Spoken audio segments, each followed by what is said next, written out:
Okay. Hello all, I am Radagast with True Vision of Peace and our Goldfish Report panel. And a little bit about the Goldfish Report. Goldfish could sound like a term that could be derogatory, but that is not how we're using it. We're using it in an inclusive manner where all of us tend to live in our own little goldfish bowl. Like I live in a True Vision of Peace goldfish bowl. What my world is kind of very insular, and what goes on the outside is peripheral. That's how most of us live our lives. And so what we seek to do with the Goldfish Report is pull all the goldfish bowls together, all our various interests, and find out what's relevant to us, bring it into a topic of discussion, and look for the truth, and also most importantly for the relevance and the utility of the information in creating a better world together. So when you hear the word goldfish, please understand it's an inclusive term for all of us. And we're recognizing that we tend to compartmentalize, and the idea now is to end that compartmentalization and create from the goldfish bowl a greater sea of knowledge for us all to swim in together, build a better world together, and to empower the vision and the mission that we have. And with that said, I'd like to turn this over to Louisa. Thank you. Thanks, Radagast. We have panelists today. We have the ambassador with us. He is the voice of the dragon, the red dragon family.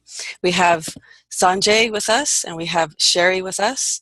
And these are members of our team who we're going to be, and myself, Louisa, of course, we're going to be discussing current events, and we're going to be discussing the implications of them and how the goldfish may be related to that. So I'm going to turn this over to Mr. Ambassador, who's going to talk about a current event, something that we're going to discuss.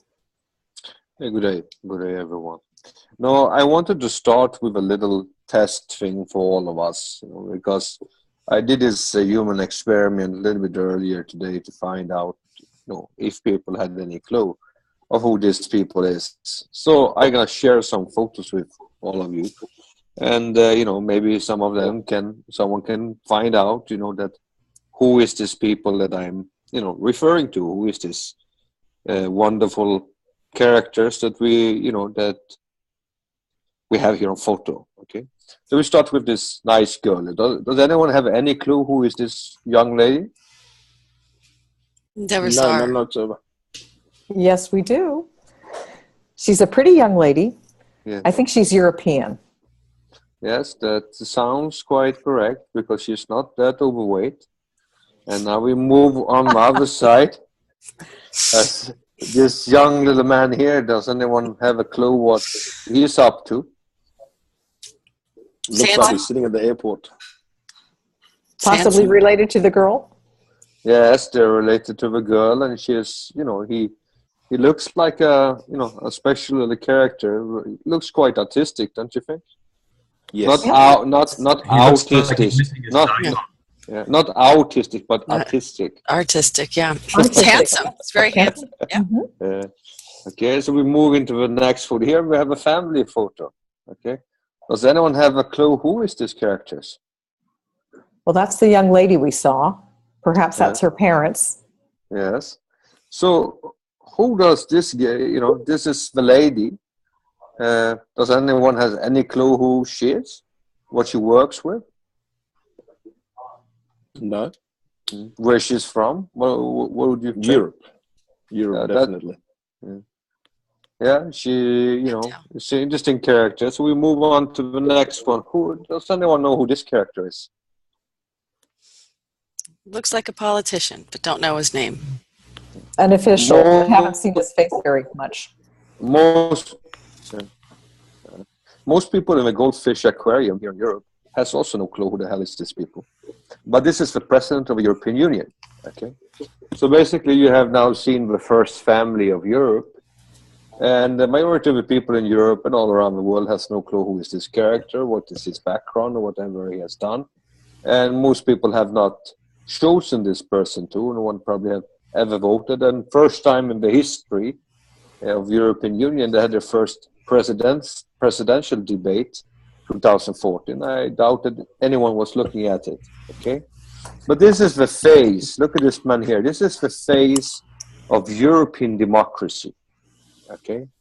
Or basically the face of lack of European democracy, okay? And he basically is, the head of many goldfishes here in Europe. And his influence, whatever he's done, has a tremendous effect on the whole planet. But no one knows who he is, and no one voted for him, and he still is the leader of Europe. And we are the one criticizing, traumatizing people all around the world about implementing democracies and putting the seed of democracy or whatever things they call it. But in reality, Europe itself is not a democracy.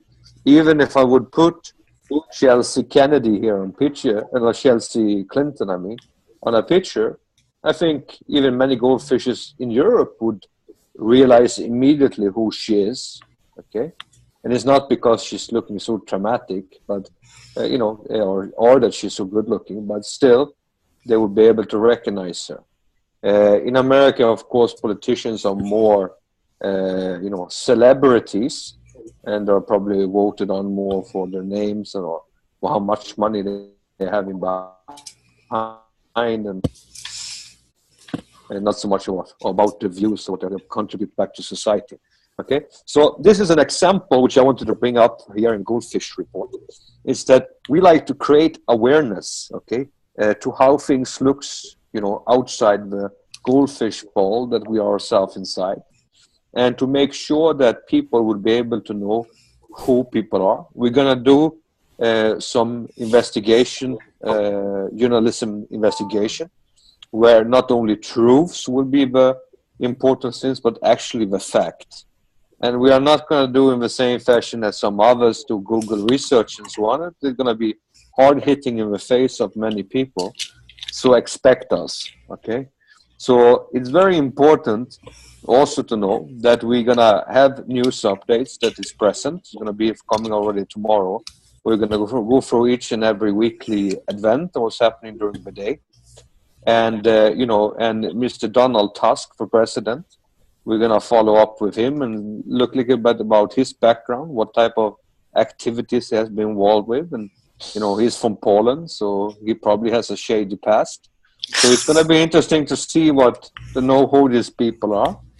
And, we're going to continue to, investigate people in the political world and in the financial world and in the world of supposed knowers.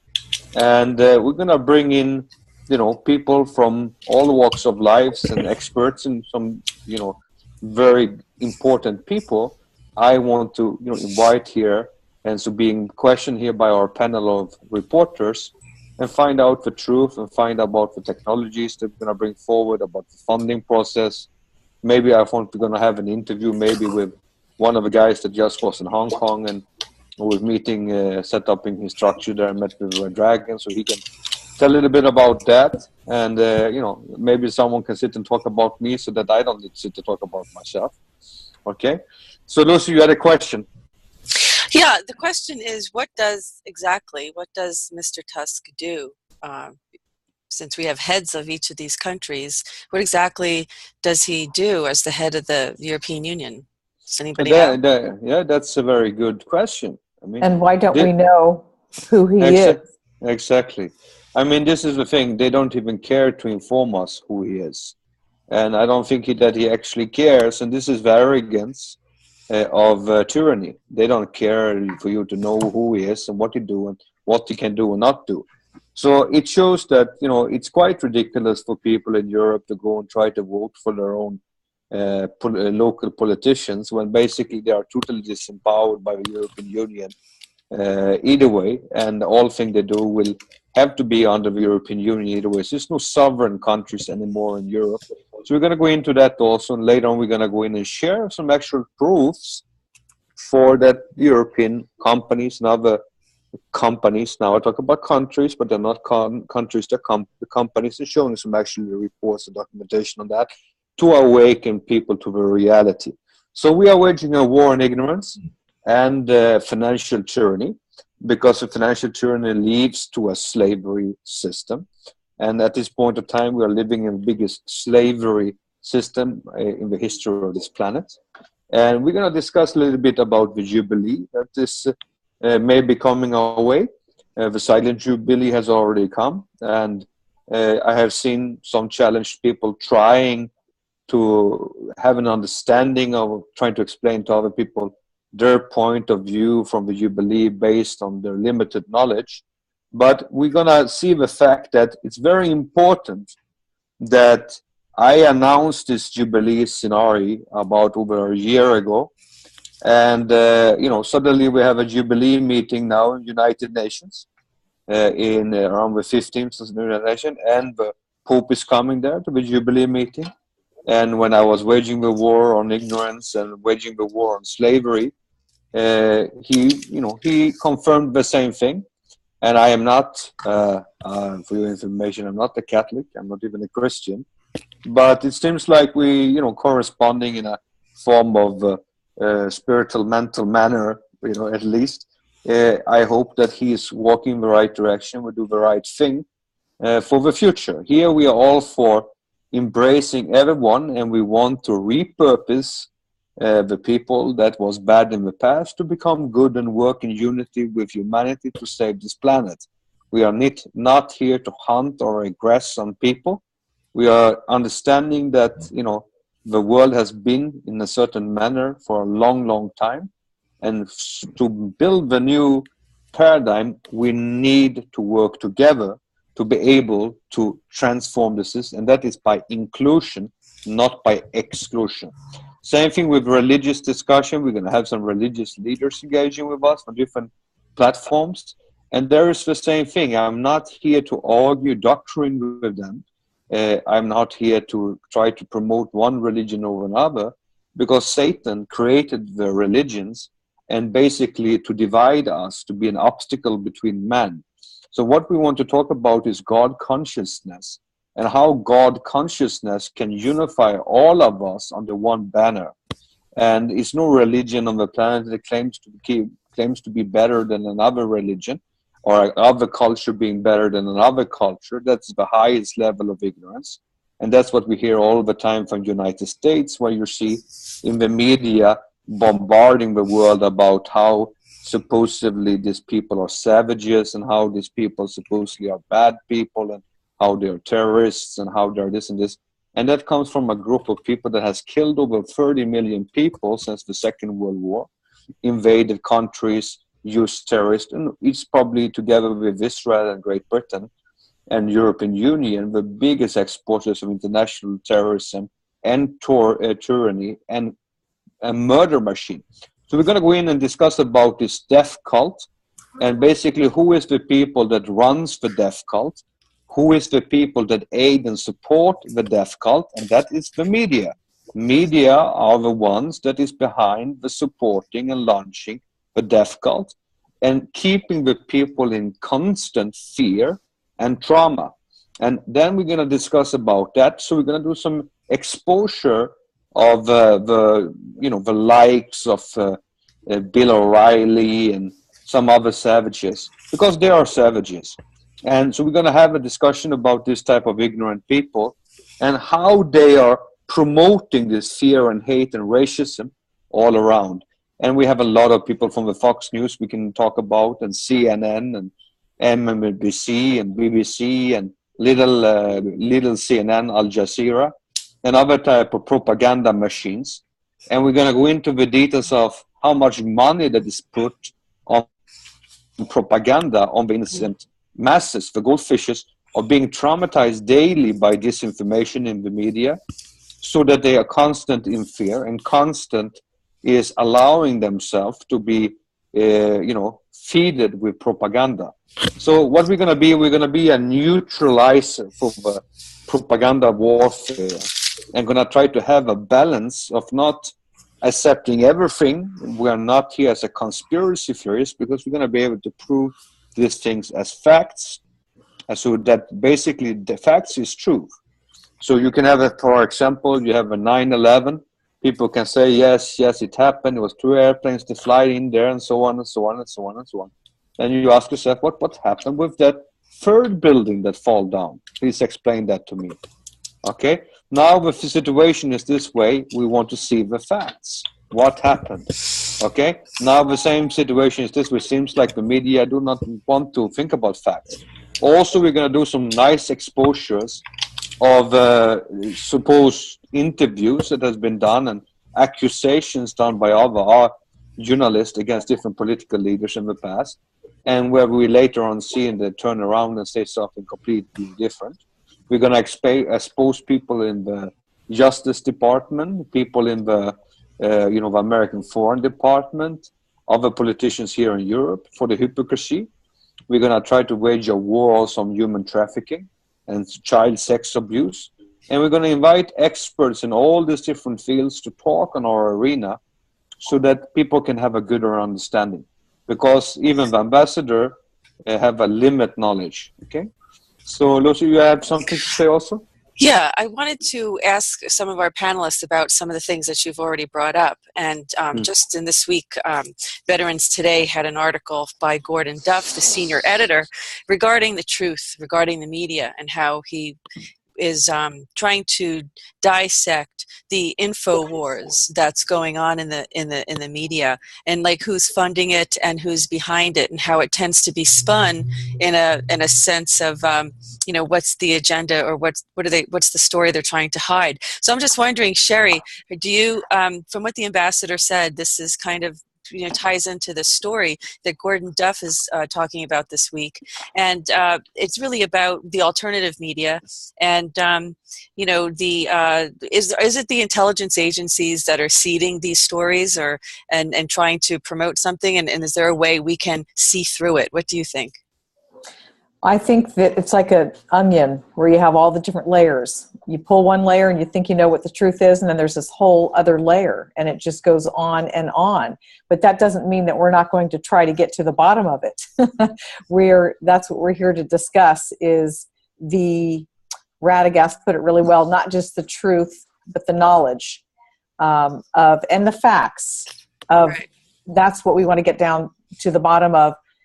So certainly there are layers, and normally I think we've all learned what we hear in the mainstream is not the true facts, that are not the true facts. We're hearing something that whoever controls the media, and we'll discuss that in one of our little episodes here, who controls the media is controlling all of the information that we're hearing in the mainstream. Hence why many of us are not going to the mainstream for our news information any longer. And that's what we're trying to create here, a platform for people to be able to learn more of the facts. I would love to hear the ambassador talk about a little bit more so that we understand here, especially on our launch show here, the whole GoldFish concept. And maybe we can have a little discussion on that today before we close. Yeah. And perhaps, good. And perhaps Sanj, before we jump back to the ambassador, would like to add something to that. Good morning, all. Yes, with the truth, we will empower all of us. And I'm here in the Australian GoldFish Bowl, where, we need a lot of empowering. Normal media does not give us the truth. The plane's been missing for over so many months now, and we're still looking. Yet we can find planets out in space. So people need to wake up and just do a stop check to see, do we want to be goldfish? Do we want to be awakened and move on to this thing? And just before passing on to the ambassador, just regarding the goldfish, so people understand, goldfish in Asian culture is seen as lucky. And gold in every culture is seen as valuable. So please do not think that goldfish is a bad thing, because gold, as you know, is very valuable and it's related to luck. And we are trying to awaken ourselves and help others awake, as Radagast and the rest of the team have said, into the sea of knowledge, instead of being closed in our little imaginary bowls. That's great, Sanjay.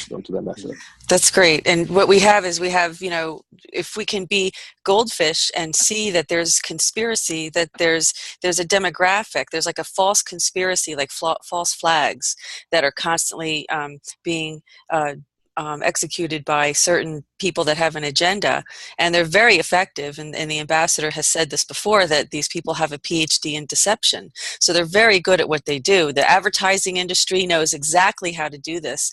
And so they utilize this, and they really are manipulating people. And it's taking people, a lot of time to wake up and really see the story behind the story. And I think that the ambassador said it best, and maybe he could explain a little bit more about that himself. And if I can just clarify that all of us here, we're not conspiracy theorists, we're conspiracy realists. Ambassador? Yeah. So, that's very much true. And, all things that you also were talking about. But it's like when I used this term goldfish, when I playing that word, 1 year ago, and now suddenly so popular everywhere, even on the Wall Street. It's mainly the mentality of the behavior of a goldfish. Okay, that is so much symbolized by what we were saying. I mean, we buy the goldfish, we put them in the ball inside the house because they are beautiful, because they're supposed to bring luck to us. But you see what they do is that, they just swim around in this little ball there, and you give them food. If you give them too much food, they will eat until they die. And mainly they eat and they shit and they swim around a little bit here and there. From time to time, we hit the glass ball, and then they get the satisfaction there. They get some excitement. And then after that, they have forgot what happened. And, they have a short memory span. And humans, unfortunately, has turned in by the powers to be, has turned us in to goldfishes by behavior, because we also are valuable. We also is a luck to humanity, but at the same time, we have a short memory span. We basically swimming around in our own little world, and we have our small ways to getting excited by even looking at mobile phones or iPads or TV, or go to the Super Bowl, or getting drunk or eating, and sometimes with sex and whatever. And that's depending what type of relationship you have, what type of man you have, you can have an excitement for 5 minutes or for a few seconds, and for 30 minutes and an hour, depending on how much that the goldfish can move around. But the thing is this way, is that it is very important for us, okay, to realize that this is a behavior, is a form of, and also the goldfish believes that the ball is the whole world. Okay, so basically we are the same. We are living in an open prison. Our world is no difference between us and the prison reality. We have our own. We're living on a prison planet, and basically this is also important to realize that if someone pull out that goldfish ball, all the little goldfish is going to ultimately die. And this is what's happening with some other goldfishes that is basically poisoning the other goldfish. And they're doing that out of ignorance because they don't think that they're even going to kill themselves. So it's important for us to keep this particular things in mind. And this is why the Goldfish Report is given the name, because that what we want to do is to awaken the goldfish behavior, remove it, and then go into the sea of knowledge. And by giving these tools, and very importantly, people are going to say, I'm not a goldfish. I say, just go watch yourself in the mirror. Stand in the mirror and take a very honest question. Am I a goldfish? And I promise you, you will have an answer that yes, I am. Do I want to be a goldfish for the rest of the world? I don't think you need to. So the thing is this way, that I myself have a lot of learned, and I believe that this journey with the Goldfish Report is going to help me to learn a lot of new things. And we have a good panel here with a lot of experience. And I think that we are going to be able to bring forward some good news and updates through this process. We're also going to have some people that has been in Hong Kong now, and met with the family, has gone for the traditional piece, the project thing. We're going to follow up with them and have them being interviewed and answer how that's been and how it's going on. And so we're living in a struggle. And basically, this is also one of the important things that I have to realize, that we are in a struggle. Life is a struggle, and the struggle never ends until we die. So this is very important to keep this jihad going. Now I'm using Arabic terms because that means struggle. So that's again another thing for war ignorance. We need to learn what things actually means. And so basically, you know, we have to continue the struggle that we have, the inner struggle, the outer struggle, and basically set humanity free by waging in a war on ignorance and get the goldfishes knowledgeable. And then we're going to be able to find real democracy on the planet. Okay. And you know, Mr. Ambassador, just to tie in something that you had just commented on, the problem is that people do think that if they see something on television, it must be real. And that's a big problem. Do you want to comment on that? Like, they won't really believe it until they see it on TV. And that is really the epitome of the goldfish mentality. And we're all that way. We've all been goldfish. We're not trying to, we're not judging anybody. We're trying to say we're all in this together. And this is, you know, we have to wake up and really see through this matrix. And maybe you want to speak to that. Yeah, and it's very, yeah, yes. If you see things in print, you know, not just on TV, but people especially, I think we've all sort of been brainwashed a bit that, wow, if you see something in print, it's got to be true. And it's just not so. And why is it not true? I mean, what is behind the media then? I mean, maybe the ambassador could explain why we should be questioning the media. Oh, it's very, very important. We are living in a world, okay, where we had two programs working side by side, okay, since the Second World War. On the East Bloc, for the Soviet Union, okay, people were educated, they're going to the school and getting educated and so on and so on. And they start asking questions, they start demanding things. Suddenly you had revolutions, and suddenly it was the fall of the Soviet Union. Reason for that was because the people in that part of the world was highly educated and they were having ambitions, okay? The other experiment that was going on in Europe, especially in America, where America was the leading, they controlled the people by propaganda and movies and by keeping people ignorant. So basically that's why you see such high level of ignorance, especially in America, is because that was the structure, that was a part of the programming. And if you program people that everything you see on TV is true, if you program everyone that everything that you see in a book has to be true, and you know, if you read a Bible that has to be written by God, even a person with common sense knows that this is written by a man, still they will think that this is the undoubtedly word of God, and so on and so on. So this is the way that you are programming people, and this is a problem. We have had different parts of programming the people, some more successful, some less successful.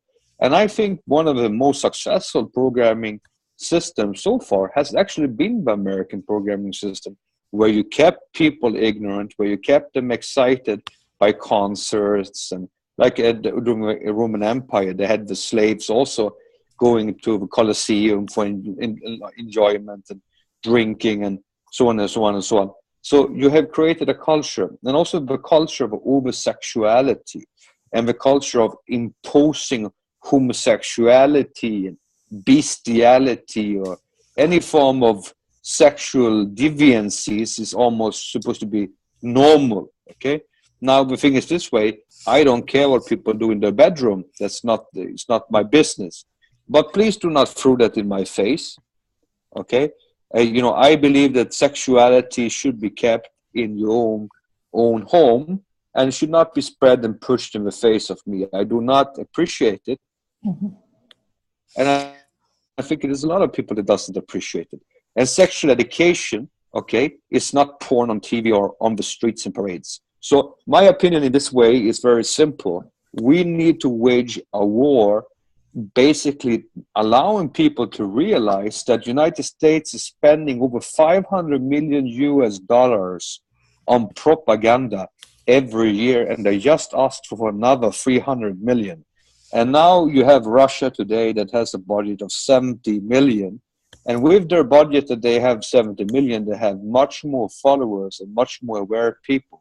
And when you hear a liar like John Kerry coming to the Senate and asking for 300 million more and say, oh, it's because that, you know, the Russians are successful because they have it in English, but, you know, we don't have it in Russian. You guys have been having a Russian TV program, Voice of America, Voice of Europe, propaganda channels in the events since the Second World War in Europe and in Russia in Russian language. But people doesn't buy this normal propaganda that these channels are giving us. People see through this, the game, at least many.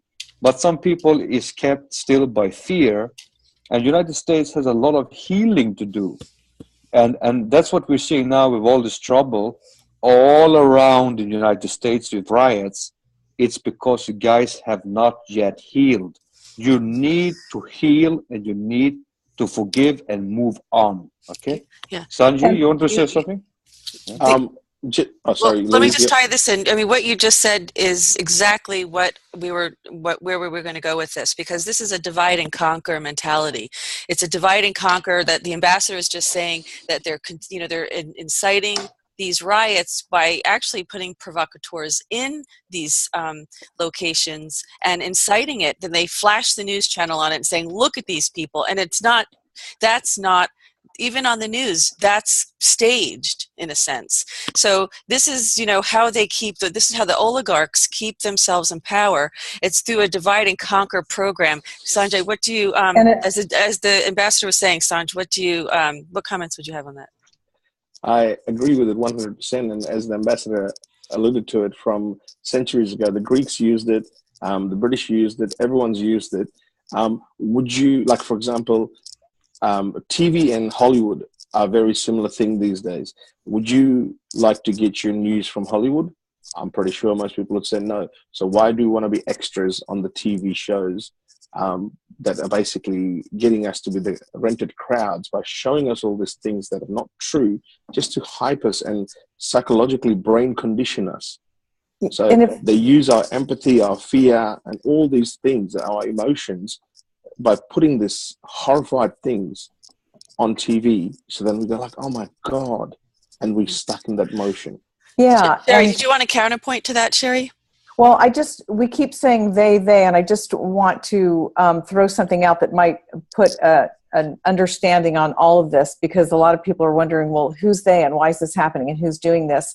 There are, and we'll talk about that sometime. I'm sure the ambassador has to talk about that, and Radagast will, perhaps want to comment on that. And we have these families, or these ruling people who have been ruling the planet for thousands of years. And they rule 4 main institutions, if you want to call it that. One is the government, one is the media, it's our education, and it's our financial system. Okay, so all those 4, if you want to call them institutions, are being controlled and have been controlled by certain entities, families, whatever you want to call them. We'll discuss that. But I think it's helpful to step back and understand who they who are controlling everything, have a little idea. I'm just wondering if Radagast would like to make any comment on that note before we hear back from the ambassador. I would.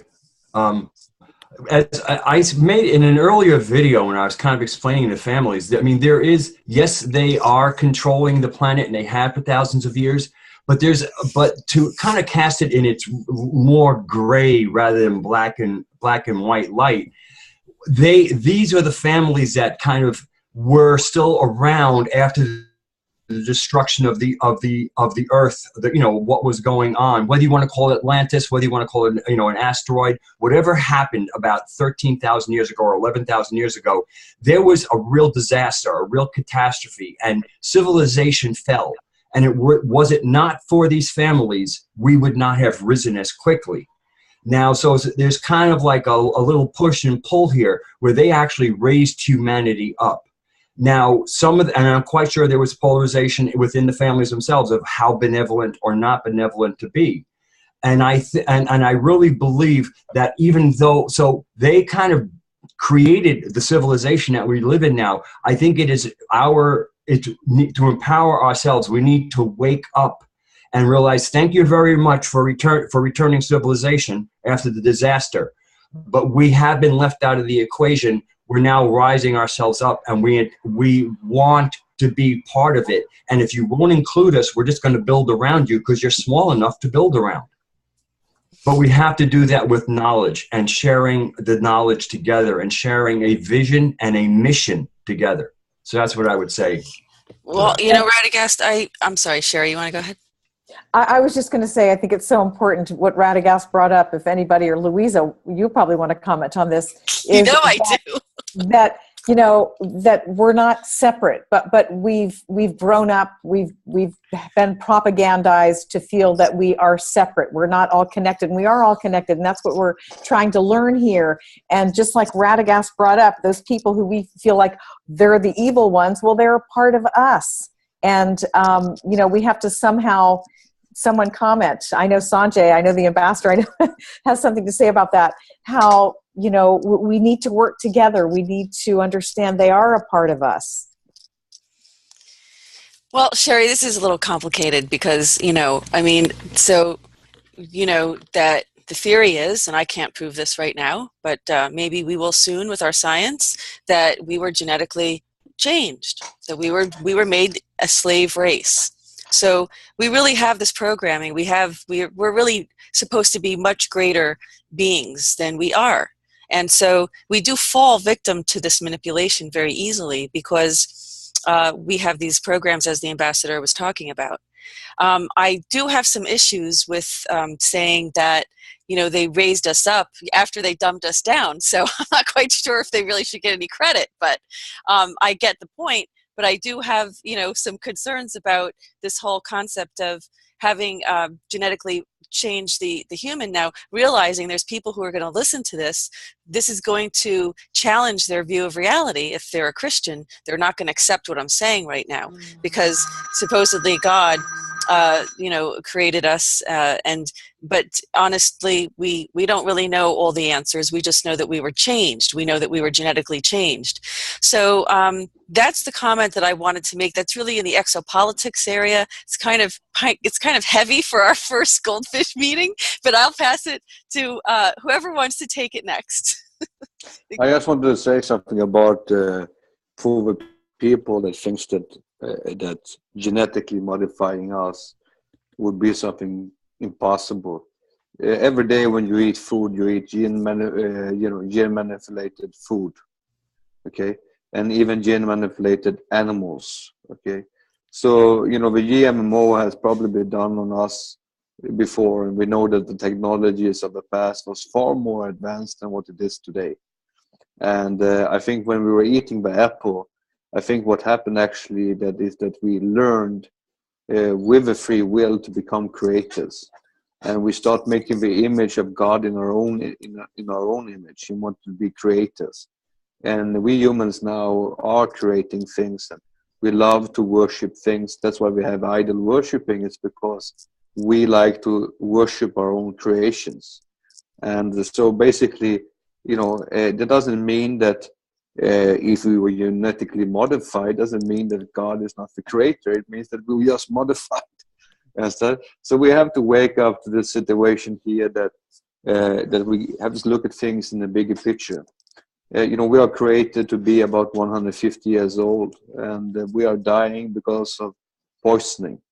And so basically, if God created us to be 150 years old, but someone else succeeded to modify us to die earlier. So I mean, that's the facts. The facts is this way that, you know, I want to find a way where we can create awareness so that the technologies that already exist to save humans, and the technologies that exist already to feed us all, and the technologies to be able to do all the things that we need to do, I think this technology needs to be promoted and pushed out to the people, and that people themselves can take the decision what they don't want to do with their lives. I think if everyone would have their choice, they would take the choice that we are offering. But unfortunately, we have so many people that are, you know, so much influenced by the Satanism that always want to divide, aggress, attack, and especially inside the freedom movements, especially inside the alternative media, and especially inside of, you know, the light worker communities. Oh, we're so enlightened, but still they're as hard-lined as any fundamentalist Christian or jihadists out there. And so it's important for us here to actually live as we preach, be open-minded, and basically embrace the knowledge, and to be able to take our own decision. And we all are responsible. I do not like to hear any more excuses from people saying that, oh, we are innocent, we are victims, we are innocent, it's not my fault, I have nothing to do, I can't do nothing. This is bullshit. I've been in worse situation than most of you people, whining and complaining, and I'm still here fighting today for doing the mission that I want to do. Okay, Radagast, did you have something that you wanted to say? Yeah, well, it was just about the tinkering with our DNA and trying to create that as some kind of reason why we're where we are. I really feel that it comes down to a personal soul choice. Yes, God's creation was tinkered with. Now, do we, God's creation, accept that tinkering, or do we accept what and grow into what we are supposed to be? In many ways, we are a divine graphic user interface, like Windows. And the DNA thing, it was kind of like somebody went into Windows and put all these different things, like do not, like if you go into a Windows program, you can have all these things that will or will not happen. So they basically went into the program, do not allow this, do not allow this, do not allow this, do not allow this. And so the user interface got very simple. And basically, it's for us to go back in there and uncheck all those things, just like you can in Windows, and enable the innate abilities that have just simply been checked off. And to me, it's really a personal choice. Do you choose to have the programming that was inserted in you, or do you choose to rise to your divine inspiration? And this way here, you stop being a victim. You can't be a victim of the program. You're only a victim of your own choice, in my opinion. The choice to choose that programming or the choice to overcome it. It's a good way you describe that, Radagast, like checking off all the different, things that were deactivated in us. And I think that's a really great way for people to understand that. Sherry, did you have anything you want to add to that? Yeah, just the thought that some people don't realize they have a choice, that they've, certain things have been deactivated or not allowed to be activated. So I think that's what we're here to discuss and start to open our minds and other people's minds as to, what we can all do to make the world the paradise that it's meant to be, and raise humanity. So I pass the baton to Sanj. Staying with the analogy that Radagast used, we are like the virus protector to go on the Windows that will protect you from the fake news and all the other stuff coming through, and help you untick those boxes. Because when you load a virus protector on Windows for its protection, it'll ask you, do you want to enable this? Do you want to enable this? So let's hope you, with the journey with us, will slowly answer your questions and untick your enabling boxes and rise in frequency, rise in divinity, so that we can be the true, vision of us that we should be. And only we have the choice, no one else does. But isn't that the nature versus nurture argument, though? I mean, how much of this we've seen through studies, research studies, that we can affect genes that are recessive or that are dominant. We can turn them off, and simply by pressures in our environment, we can have that effect. So there's a nature versus nurture. So is the answer that we could do this ourselves? And let me ask the ambassador that question. How much can we really do this all ourselves?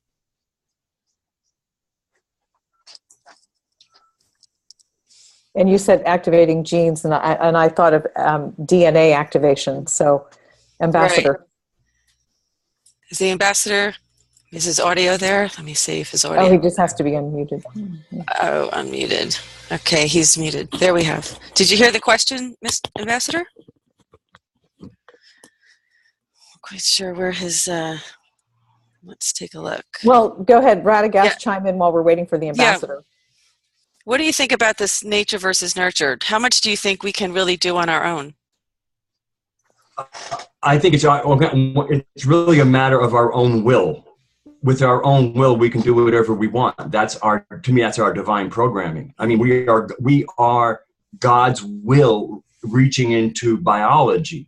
Mm-hmm. So we either limit ourselves with studies about nature versus nurture, or we just study ourselves and become who we really are meant to be. Mm-hmm. I really feel that studies are another form of brainwashing in many ways.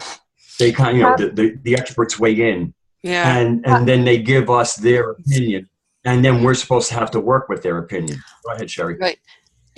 Well, I was just going to say very quickly, and then off to Sanjay had his hand up, was how do we deal ourselves with, we're drinking water with fluoride in it that, affects the pineal gland and us really activating our DNA fully. We're breathing in chemtrails, being bombarded with aluminum and barium. We just have all these GMOs, all this toxicity and all this stuff. It's not really allowing us to function at our fullest.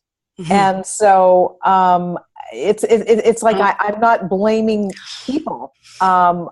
We are just like having a forum to bring this stuff up for us to realize that we can jump, in our evolution. But how do we do that with all this stuff coming at us? And right, Sherry, but is that a coincidence? Is it a coincidence that the very things that are keeping us from accessing our abilities are the things that are in the chemtrails, are in the water, are in the vaccinations, are in our food? It's not a coincidence. In fact, it's by design, isn't it? And I would ask the ambassador to comment on whether you think we can really do this ourselves. Can nature conquer? Can we nurture our nature back to where we're supposed to be, who we're supposed to be as human beings?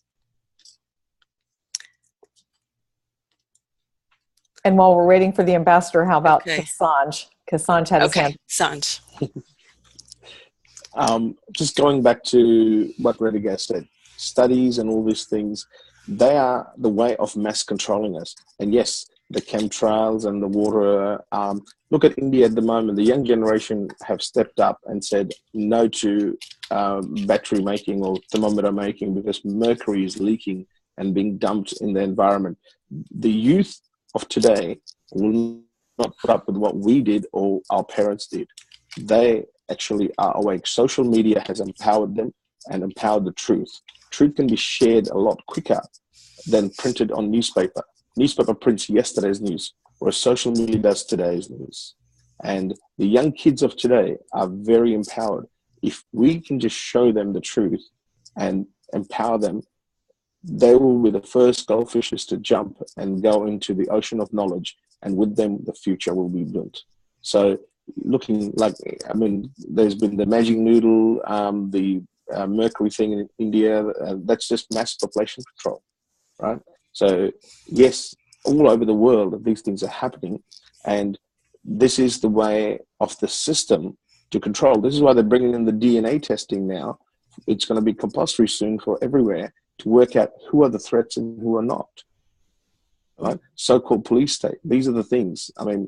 This is why we are here as a panel for the GoldFish, to bring up some of these hard-hitting questions and have an open forum on it. And then, maybe people can join in and do things to that, like as the ambassador said. And going back to the start, where we are all in our little bowl of goldfish, as the ambassador said, if you poison the bowl, then we all die. And this is what these guys are doing. And we need to just wake up to it and let others wake up to it, as Brother Rediger said, from the heart chakra, right? Because we need to have good hearts to be able to bring this forward. Right? We can't get bogged down in studies, because that's the intellectual way. That's the brain. And that's what they want us to do. This is how they divide and conquer. We need to stop for a second and open our hearts and say, yes, this is what I feel, instead of, no, this report said this, or no, this report said that. Hello, mobile phones create cancer, has been around for how long? But no, the reports can be bought and sold, right? So let's not focus so much on the mind, that we should focus on the heart if we're going to change the future. Okay, And if there thanks. are- We're gonna just let the ambassador. We're at our end of our time today. Everybody has we had a really great dialogue, counterpoint, and I'm just gonna let the ambassador close. Yeah, I wanted to say something about the mobile phones. I think that I would be the poster boy for, brain cancer. If we're gonna look at the situation of talking mobile phones and basically having cancer from that. I believe same thing like you all said, that yes, they're alterating the food, alterating with chemtrails, for everything to kill people. But we should not forget, like this Dr. Emoto, who made the writings and said and song, who changed the water. Basically the same thing. I have been drinking Coca-Cola for all my life, training hard, and it has not just killed me. But don't forget, I always say Bismillah before I drink. I always say God bless it before I drink it, and maybe change the poison into good. So I think it's very important that we all have to do that. We have to, all the time we eat, we drink, we send a blessing on before we do so, and at the same time that it neutralizes the bad thing. And if we believe that all these things gonna kill us, then definitely it will. And we should not remind people and wish them death. We should wish them good and happiness. And we need to change and shift and change this dangerous food habits and these dangerous things. And I want to give a message to Coca-Cola. I've been supporting you guys for many years by buying this drink from you. You're better for your own safety. Make that drink safe, because I like the taste of it and I don't want to be killed, because if you're killed, then you guys going down leadership and all level of us 9 generation. Okay, so that's not a threat, a promise. And make things in a good way. And I think it's better for people to realize it's more safer to drink Coca-Cola with sugar than to drink this diet Coca-Cola poison and other type of things. We need to go back to natural things. We need to realize and be right, and we need to hold these companies accountable. And this is one thing that I want to say, and statement that I was reading today. I don't know if it's true, but Donald Trump was saying that he thinks that we should take all the oil wealth of Iraq and give it to the wounded warriors. And I'd like to make a very short comment on that before I end today's talk. And that is very simple. It's this way, that actually the American military complex, okay, should give all their earnings, okay, to the wounded warriors and to the all innocent civilians that was killed, millions unnecessarily, on an aggressive terrorist attack from America on an innocent civilian population that is now traumatized by terrorists that you guys had created. And I think that you guys should pay to the Iraqi people forever for, like they did to the Jews that was in concentration camps. America should do the same thing to the Iraqi people. And the American military complex should pay fines and fees and take care of all the wounded warriors for being abused and being used as casualties and used as humans. And we need to hold the military complex responsible, and the politicians that sends our kids out to war, they are responsible for the wounded warriors, not some innocent people that maybe are colored and having a different religion that we should steal and impoverish from them. No one asked you guys to go there. You guys invaded them with false intentions, and then, and you guys need to take responsibility both for your own and for other people and lives that you killed in the process. So with that, I hope that the little chihuahua, Donald Trump, because he reminds me of a little chihuahua, because, the chihuahua is always shouting and shouting and looking at, he looks actually like a little chihuahua, and he talks like a chihuahua. They are, try to be more like a pit bull and talk less and do more. And I think that people could maybe even make you a president. Okay, thank you very much from me. And I want to thank Sherry, Bill, for being with us.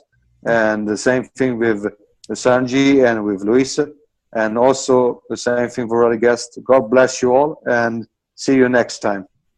Thank you. Thank you. See you next time.